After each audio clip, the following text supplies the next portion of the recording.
carrying that around for the rest of your life is a form of self-harm. I read a study by this researcher called James Pennybaker at the University of Texas, and he showed that not forgiving releases a lot of cortisol because you carry around this burden. Cortisol is stress, right? The hormone for stress. And it actually makes you old. It actually destroys your heart. It does a lot of damage. So you're not forgiving for the other person that's done you wrong. You're forgiving for yourself. So it's a selfish act. Interesting. And we are recording. Sorry is all I have to say. Those are all the words I know of that song. With the three-headed Hydra.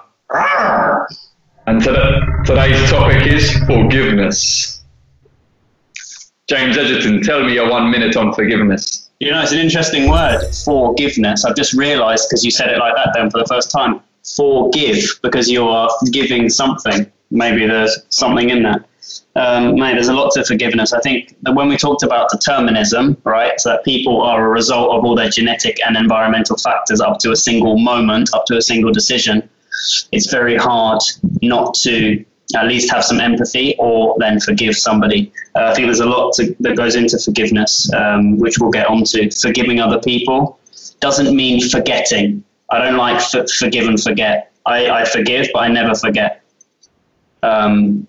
And also, I think there's a huge problem that we don't like to forgive ourselves for the things that we do, for the things that we say. We'll always make mistakes, and the worst thing is to beat yourself around the head with it constantly. So I think forgiving others and forgiving yourself are two very, very healthy things that you can do. What do you think, Sal? Well, to quote a bloke that you maybe heard of, his name is Jesus, turning the other cheek basically is that very concept of forgiveness. And I think there it was thought. Let me actually quote another text here that I have from this very trusted source called Wikipedia. If we focus on any selfish, sinful thought, word, or deed, it only increases its power and presence in our lives. By asking us to turn the other cheek, Jesus is suggesting we focus on forgiveness and loving others rather than just the things we want. So in a way, forgiveness is an act to take power away from negative thoughts or negative acts. Okay? Now, I think it's a tricky topic though, because forgiveness, I am all for forgiveness, but when do we exactly forgive? If somebody breaks into your house and kills everybody in your family, okay? In that moment. And this is the end of my explanation. Hey, Dan. We're going to resolve the whole killing the family thing. We'll go back to that. I have that query also. Right, what you saying, brother Dan? I don't know, man. I don't know if I can pull a whole minute on forgiveness. I mean, I was hoping I'd just kind of bounce off you two, to be honest with you. Maybe it was more, see what you guys had to come up with. But it's interesting what you're both saying.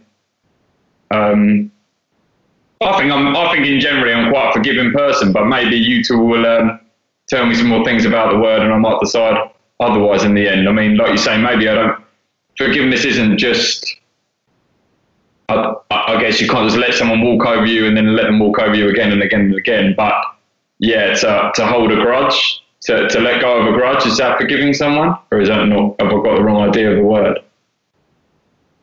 Talk to me. Can't speak, you're still in your minute. No, you go. Mate, for me, I think you hit the nail on the head.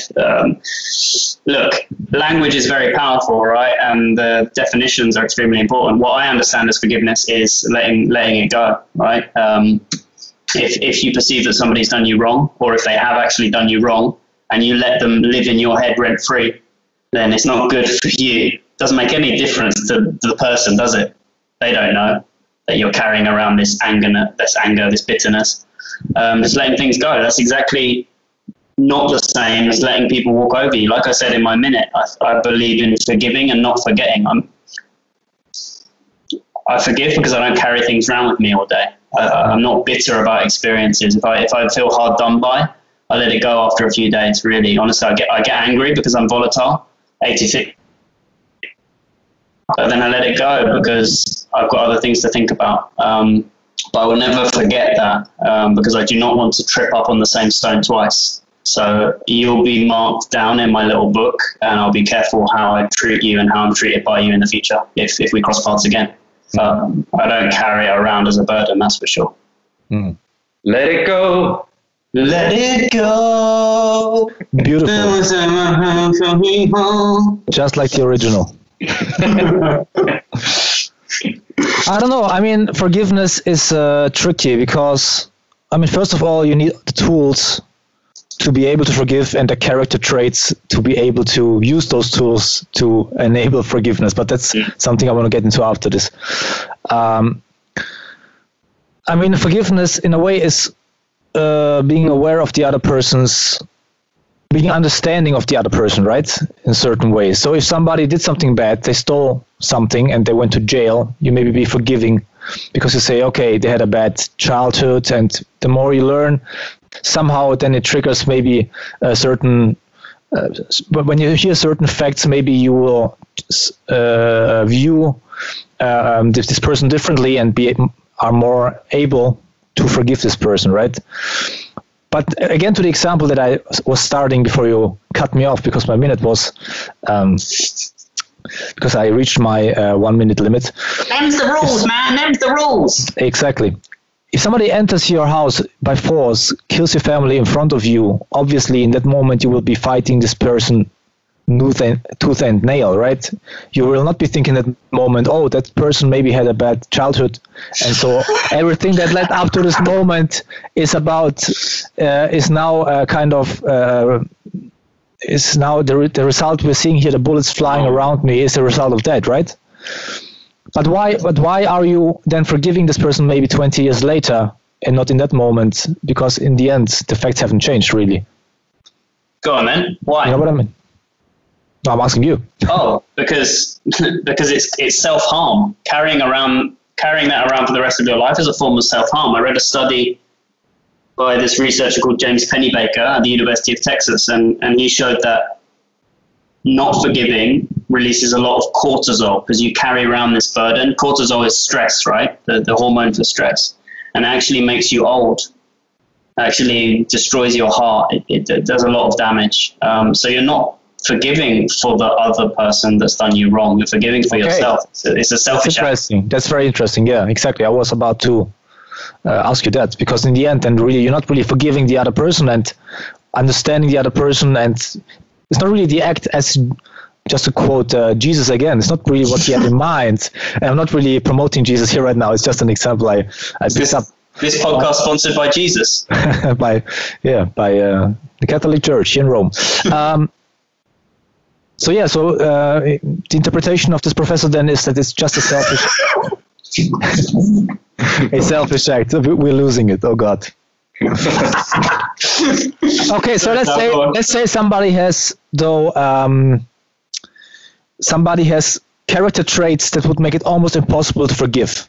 Well, prone to anger, prone to less of a capability to reflect upon situations. So what tools can these people use to forgive? Because there's a lot of non-forgiveness in the world. I mean, there's like blood, what you call it, revenge and all these things happening, you know? Just look at the conflict going on between Israel and Palestine, the Palestinian states, and whatever, pick any conflict in the world that you want. Any conflict, it goes down to forgiveness. It comes down to, because then somebody killed my cousin, and this guy's cousin was killed then by the other side. And well, look at the damage it causes on an international level, but also look at the damage it causes in an internal level. Imagine something that somebody's done to you, whether it's perceived or if it's actual. It's the damage is to how you carry it around, right? Right. Like, I can think of some examples from my own life where I think, man, if I could let things destroy me from the inside, and it would make absolutely no difference to this person because I don't even know if they exist. They don't even know if I don't even know if they know that I exist. So who am I damaging? Myself. Okay, but if it's a concrete example, like somebody killed your partner. Sorry about all the death examples, and you know who it was. The police doesn't put this guy into jail. are you just going to be like, yeah, it's all right? I wrote down Hitler style in my notes because that's the question I had as well. Where's the line? I was like, oh, we can just forgive Hitler then because, probably not. Terrible upbringing. Terrible, yeah, right. Oh, God, well, You know when somebody stole his football when he was 5? Yeah. But yeah, where is the line? I mean, look, are you gonna forgive Hitler? Are you gonna forgive the guy? I mean, because this is a concrete example. I also respect your example of somebody coming in to kill your family, but a concrete example from history. Are you gonna forgive somebody like that if he has literally killed members of your family? Yeah, it's very hard to forgive. I mean, probably if you ask some monks somewhere in the Himalayas or something, they probably will say, yes, you have to forgive everybody. And there's a whole different philosophy around that. But it is really tough. It's not easy to forgive somebody, even, especially monsters. But probably could forgive, but also remember what they did. What you said before. Don't forget. What did you say before? Forgive, but don't forget. But don't forget, yeah. But then I'm just thinking now, so this is a bit off the cuff. Who is getting the damage from this anger and resentment? Again, it's you. So I think you'll be doing yourself a favor. And I don't want the title of this podcast to be James Says Forgive Hitler. I'm saying let things go because there are certain things that you can't change anymore. And you can, however, do a lot of damage to your own physiology and your own psychology by dragging things around like a bag of stones. Another question that Sam Harris says that we may be going a bit off topic, so we shouldn't follow this, but it's an interesting question. At what age would you kill Hitler? It's about determinism, right? At what age would you kill Hitler? When he was a baby? Was he evil then? 5? Probably not. 10? Well, maybe he was a bit aggressive. You're going to kill every aggressive kid in the world. 18? Oh, no, I think he was a socialist. He was a bit lost. He went off to World War I, etc. The point being that, the Solzhenitsyn quote, wouldn't it, I'm paraphrasing here, wouldn't it be nice if there were just bad people in the world somewhere committing insidious crimes? Wouldn't it be neat if there was a group of good and a group of evil? But the fact is that the line between good and evil runs down every human heart. We don't like to recognize it. We all have the potential. If you don't recognize that, you're a very dangerous person because you will be snuck up on by your potential one day and it will shock you. So am I saying we could all be Hitler? Potentially. I mean, we all got good and evil inside of us, of course. By the way, there's something that always rubbed me with this example of killing Hitler, which is, why does everybody has to kill him? Why don't just everybody just tries to give him a grant at this art school that he got and make him a happy artist? We could also influence it in the other way to not make him a monster. Everybody's that's a good point. Everybody's going back in time with the gun in the hand, but maybe just make sure that he has a happy childhood and that he doesn't turn into maybe stop beating the child. How about that? Yeah, exactly. That's a good point, Sal. Yeah, you don't mess. So you're right. That's a determinism argument, right? Where you're adjusting something very, very slowly, but after 10 or 20 years, the consequences are enormous. And look, so we don't make this whole podcast about Hitler. I just want to say that I think if you believe in determinism, that we thrashed out in podcast number 13, you have to be coherent and you have to forgive. And forgiving is not the same as forgetting. I'm not saying, we'll forget everything, forget all the atrocities of the past. But carrying it around with you is very damaging. But how can you forgive physically? Because forgiving as a decision is one thing. Saying, okay, I forgive you, you were an asshole. But every time I see you, my heart rate goes up. How am I going to work on that aspect? That's the interesting question. Because it's one thing to philosophically or theoretically forgive somebody, but truly forgive somebody. In the sense that even your presence doesn't bother me. It depends if you think that your body exists to carry around your brain, or if the head is just the top of the most important. Look, physiology, it can't be ignored. But I think it should be overridden always by the mind. Well, logic, yeah. What good is it doing what good is it doing to be angry? Because I suppose anger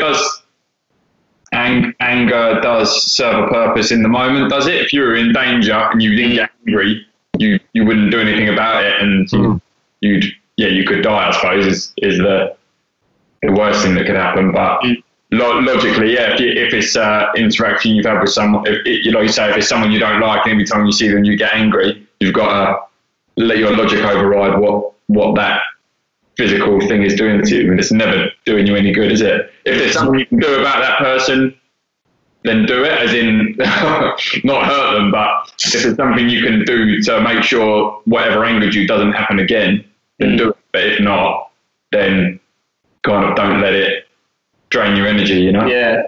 Peterson's got a quote, "If you betray me, I must see you differently." So I think there's two things here. There's forgiveness, which is very, very healthy, and naivety, which is very, very unhealthy. You can have one without the other. That's where it gets confused a lot of the time, I think. People think, oh, you're just going to run around and forgive everybody. Well, you're just going to be crushed by life. So no, because I didn't forget anything that happened. And I'm not going to be tripping over that same wire again, let me tell you. Fool me one time, shame on you. Shame on me. You. I mean, I think it's like grief in a way. Like in order to really truly forgive somebody, you have to go through some stages, and that's just a gut feeling. So I have no scientific facts to back that up, and I would have to actually inform myself a bit more about it. The whole topic of forgiveness.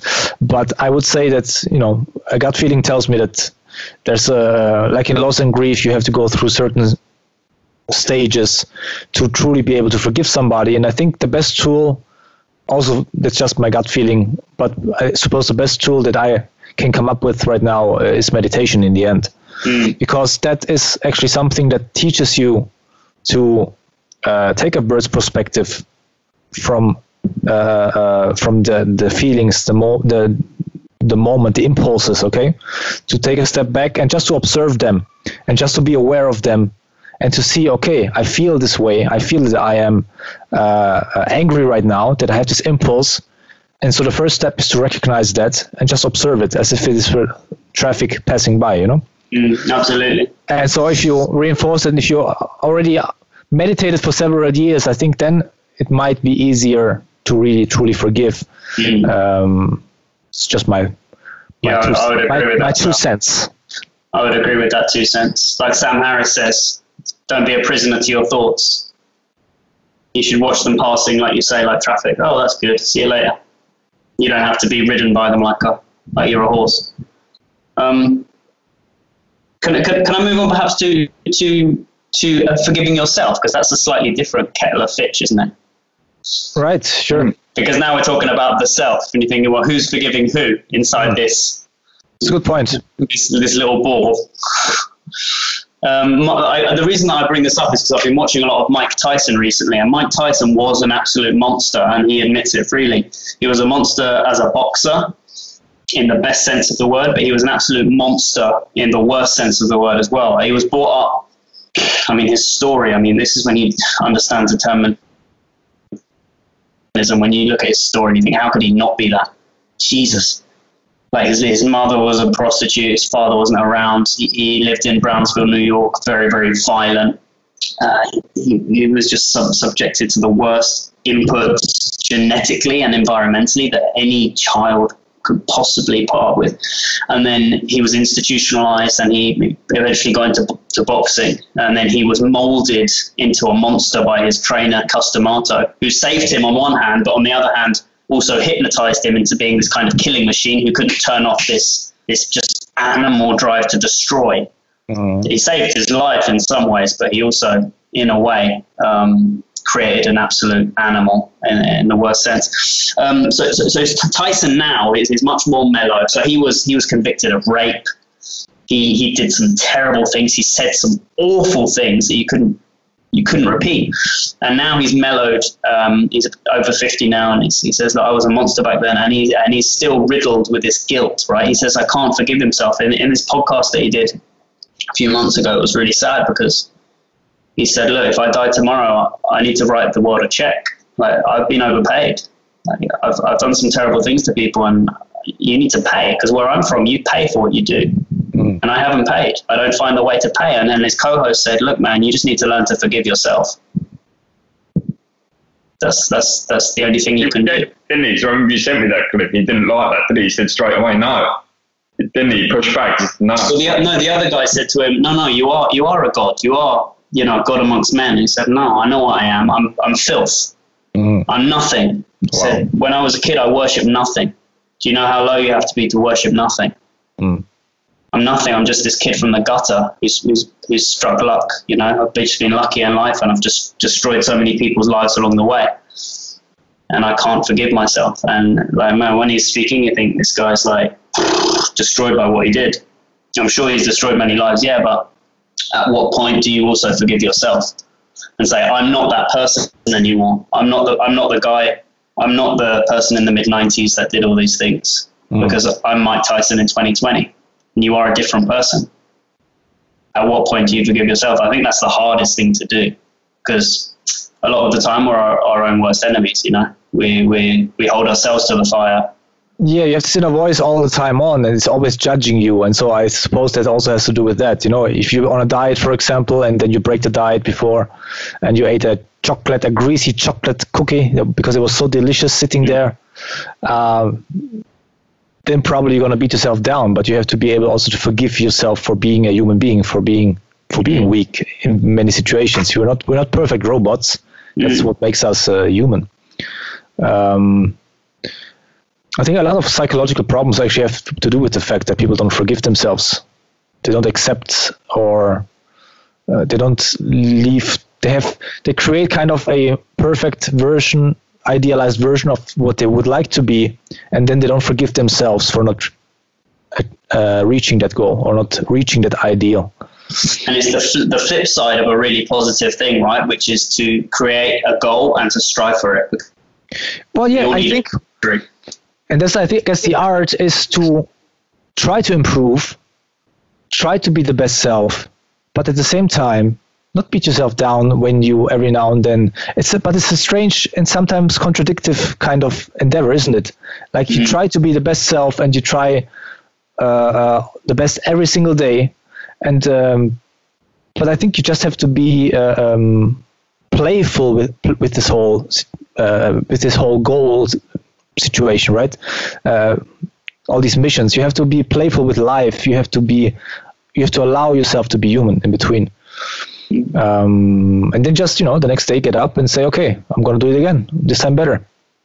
Of course, then this can also become an excuse to then every day forgive yourself and then eat another chocolate cookie, and then the next day eat 2, and then the next day eat 3. So you have to kind of balance it. Yeah. But yeah. But it's the flip side, isn't it, of striving. So I see it every day in teacher training, right? I'm observing these lessons, and the teachers butcher themselves. Jesus, in their self-evaluations they do, just after the lessons. This was terrible. I'm a waste of time. I'm a waste of space. I stayed up all night for nothing. Whoa, calm down. Take it easy. Take a step back, because you don't see the wood from the trees. I think a lot of the time I keep using Jordan Peterson's rule number 2. I think it is: treat yourself like you were somebody you were responsible for taking care of. I send that to them all the time in the feedback, because we don't. I think the kind of people that we are and the kind of people that are doing these courses are striving hard for something, right? And when you're doing that, there's a very fine line between pushing yourself and beating yourself up. Right. And self-forgiveness is really, it's the same problem as not forgiving others, that you'll carry around a bag of rocks with you that will eventually crush you. Again, I think meditation really can help you also there to create a distance between this nagging voice in your head and just make you more relaxed in terms of how you judge yourself. And the other thing is also just this mindset, because, for example, I try now these days to do yoga every night before I go to bed, just for stretching and for all these kind of things. And I have this kind of course that is about 1 hour and a half. It's a pretty long yoga course online. And sometimes I just don't feel it, so I start, and after 10 minutes I'm like, okay, screw it, that's it, I'm going to go directly to bed. So one way to view it is I'm it's all meaningless. I'm useless. I can't even do the whole course and go to bed like that. Or I can go, and that's what I do, go to bed and be like, okay, I did 10 minutes more than doing nothing. Great. Tomorrow I'll try to do more. Maybe it works out, maybe not. So it's also a mindset that you have to have, or that you have to develop. I mean, it's not something that everybody has naturally just the moment they pop into this world. But as usually, I'm reminding everybody, we already passed the 20-minute mark, ladies and gentlemen. So, well, let's forgive us. Forgive me. Yeah, forgive us. We know not what we do. Forgive me, Father. I may be an old man. What's on your shirt? I have sinned. Okay. Well, ladies and gentlemen, guys. That was interesting, very interesting. Yes. I think it's an important thing. I think we can save ourselves a lot of psychological self-harm by taking on a few of these ideas. I really do. Exactly. Thanks for sharing your thoughts. Thanks, guys. Thanks, everybody. Always beautiful. Absolutely. Take You're care. beautiful. Stay safe. You're beautiful. You're beautiful. It's true. Don't you cut this up.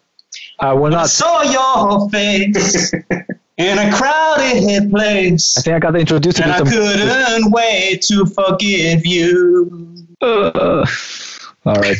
Why are we making these podcasts? Because 3 heads are better than 1. We'll combine our experiences and research on engaging topics to learn a bit more each time, enjoy the chat, and improve our own communication skills in the process. Innovation comes from the ability to correlate information between different realms of knowledge, and we all have very different realms of knowledge between the 3 of us. Why the Hydra, you ask? In archetypal mythology, dragons guard piles of gold. Overcoming fears can bring great rewards. What you most need is often where you least want to look, and we won't shy away from the fire to challenge each other and reach that goal. What's in it for you, listener? Learn, laugh and love. Get involved and join us on this adventure.